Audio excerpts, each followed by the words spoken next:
महापुलिस संघर्ष करो, महापुलिस संघर्ष करो, महापुलिस संघर्ष करो।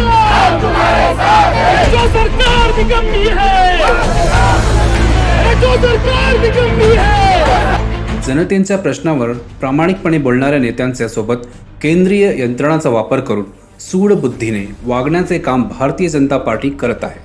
राज्याचे मंत्री तथा राष्ट्रवादी काँग्रेसचे नेते नवाब मलिक साहेब यांच्यावरती झालेल्या कारवाईच्या निषेधार्थ आज छत्रपती शिवाजी महाराज प्रवेशद्वार पांजरापोळ चेंबूर येथे आंदोलन करत निर्देशने केली। हमने ईडी के अगेंस्ट आंदोलन किया ही नहीं। हम ईडी के अगेंस्ट आंदोलन नहीं करेंगे। ईडी जब बीजेपी के ईडी और जितनी भी सेंट्रल एजेंसीज है वो बीजेपी के इशारे पे चल रही है। क्या हमने बोला कि ईडी को आप हमने मतलब साहब ने हमको ये इशारा आज से 3 महीने पहले ही दे दिया था कि पब्लिक को भी दे दिया था। ट्वीट करते वो ट्विटर पे माहिर है हमारे सर, तो उन्होंने ट्वीट करके बताया था कि कुछ मेहमान हमारे घर आ रहे हैं। तो हमसे उन्होंने पर्सनली भी बात नहीं की थी। मैंने तो खुद वो ट्वीट पे पढ़ा था कि भाई मैंने बोला कौन से मेहमान है, बोले बेटा ईडी आएगी या सीबीआई आएगी। तो मैंने बोला ठीक है जो भी आएंगे आने दो। लेकिन उसके बाद यही हुआ था कि बार बार ये न्यूज़ आ रही थी, हमारे कुछ करीबी लोगों को समन करके बुलाया जा रहा था, हमारे घर के बैंक स्टेटमेंट्स मंगाए जा रहे थे। वी वर ऑल अवेयर, हमको सब मालूम था, सब जानकारी थी। लेकिन हम कभी भी कोई गलत काम किए नहीं है। साहब ने हमेशा हमने यहाँ तक एज अ फैमिली सर्कल में मेरे डैडी बहुत एग्रेसिव हो रहे हैं हम। तो बोले बेटा जब कुछ गलत किया ही नहीं है, जब हमने कोई लाइफ में इतना सा भी कोई काम गलत किया नहीं है तो हमको क्यों डरना। और अगर हम डरेंगे, ये चाहते हैं कि हम डरें, आज हम डरे तो हमारे पीछे जो सरकार में और लोग हैं वो डर के चुप हो जाए। ये डेमोक्रेसी है, हर किसी को राइट है उनका स्टैंड लेना, और जो भी सही है या गलत है उनके हिसाब से जो भी जाहिर होता है गलत को उजागर करना हमारा काम है। सही है तो उसको बढ़ चढ़ के बोलना। आज हम सही है तो हम इधर हम रोड पे खड़े हैं, हमारे साथ हमारी पार्टी खड़ी है।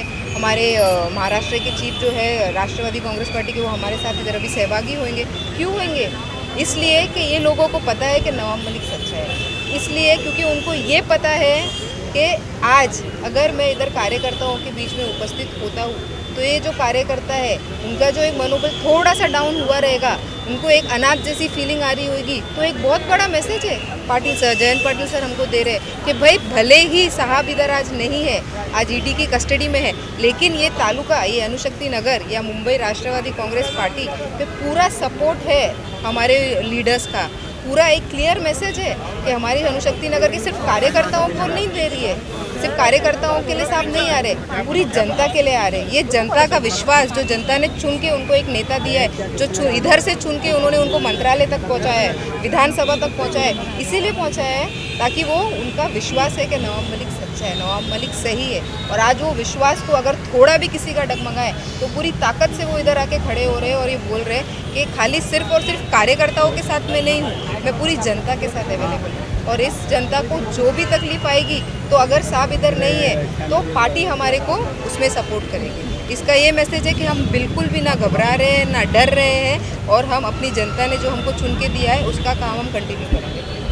पूरे महाराष्ट्र में और देश में कहीं ना कहीं एक माहौल गया है कि जो भी बीजेपी सरकार के विरोध में बात कर रहा है उसको उठा के अंदर डालने का काम किया जा रहा है। नवाब मलिक साहब को परसों अरेस्ट किया जाता है। नवाब मलिक साहब कोई देश का मामूली चाय वाला नहीं है, ठेले वाला नहीं है, एक राज्य का कैबिनेट मंत्री है। कैबिनेट मंत्री को अरेस्ट करने के टाइम जो भी कानूनन प्रावधान है उनका पालन नहीं किया जाता, सीधे तरीके से उठा के चोर उच्चे के जैसा अंदर डालने का काम किया जाता है। और किस लिए?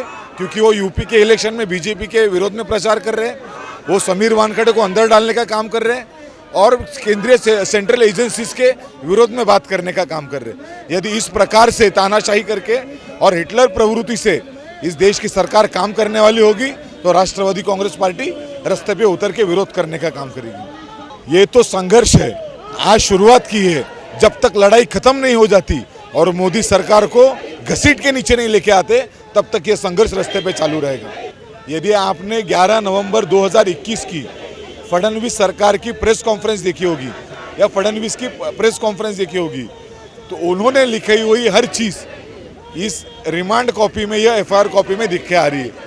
सीधे तरीके से हमारा आरोप है कि फडणवीस रोज जो बना के देते हैं वही ईडी वाले उतार लेते हैं और अमित शाह के आदेशानुसार या मोदी जी के आदेशानुसार उसको एफआईआर में कन्वर्ट किया जाता है। करेंगे। दरअसल देश में एकदम हिटलर शाही लागू हो गई है और अगर इस चीज़ का अगर हम विरोध नहीं करेंगे तो ये डेमोक्रेसी के लिए बहुत घातक होगा और हर शख्स को आज सड़क पर उतरना पड़ेगा। आज नवाब भाई जो इतना क्लीन इमेज का बंदा है उसको आज मोदी और शाह ने अपने सेंट्रल एजेंसी के थ्रू उनको उठा करके जेल में डाला है और ये आप समझ लीजिए कि ये देश के साथ विश्वासघात है, डेमोक्रेसी की हत्या है ये। आज मोदी और शाह ये सिर्फ अपनी सेंट्रल एजेंसी, आप जो आईटी ले लो, आप सीबीआई ले लो, ईडी ले लो, आज 2014 से पहले लोग ईडी क्या है जानते ही नहीं थे, लेकिन आज 2014 में जब से मोदी की सरकार आई है, जो भी विपक्ष के लोग हैं, चाहे वो ममता हो, चाहे क्या कहते हैं केरला में हो, महाराष्ट्र में हो, जहां भी बीजेपी की सरकार नहीं है वहां पर ये लोग गवर्नमेंट को परेशान करने के लिए, उनके मंत्रियों को परेशान करने के लिए, उनको ईडी के चक्कर में, उनको सीबीआई के चक्कर में उनको वो परेशान कर रहे हैं। अरे जी, ये तो अभी झांकी है, बहुत कुछ बाकी है। नवाब भाई के सम्मान में राष्ट्रवादी मैदान में नहीं, आघाड़ी सरकार मैदान में, हम सब मैदान में अभी और उतरेंगे जब तक नवाब मलिक साहब को न्याय नहीं मिलेगा। एक फर्जी वाड़ा करके उनको सुबह 5 बजे ले गया और उनको जबरन सिग्नेचर करा के वो केस में दाखिल किया और इस तरह की दादागिरी ईडी की नहीं चलेगी, अमित शाह मोदी की नहीं चलेगा। किरीट सोमैया दूध का धुला हुआ बंदा नहीं है, जो इलेक्शन वो हार चुका है। बीजेपी के लोगों ने कहीं उनको सत्ता में नहीं लिया था, आज वो बहुत बड़ा राष्ट्रीय हीरो बनकर बैठा है क्योंकि वो झूठ फैलाने का काम कर रहा है, अपने पार्टी बीजेपी को बदनाम कर रहा है, उस बीजेपी की जो तानाशाही है उसको आगे करने का काम कर रहा है। मैं उसका निषेध करता हूँ और आगे भी हमारे वार्ड से लेकर तालुका लेवल तक सब निषेध करेंगे हम, और नवाब भाई जब तक नहीं आता इसी तरह आंदोलन जारी रहेगा। संघर्ष करो, संघर्ष करो, संघर्ष करो, जो सरकार निकम्मी है, जो सरकार निकम्मी है। CEN न्यूज देश प्रदेश की ताजा तरीन खबरों के लिए CEN न्यूज को सब्सक्राइब करें और रहें पल पल की खबर से हर पल बाखबर।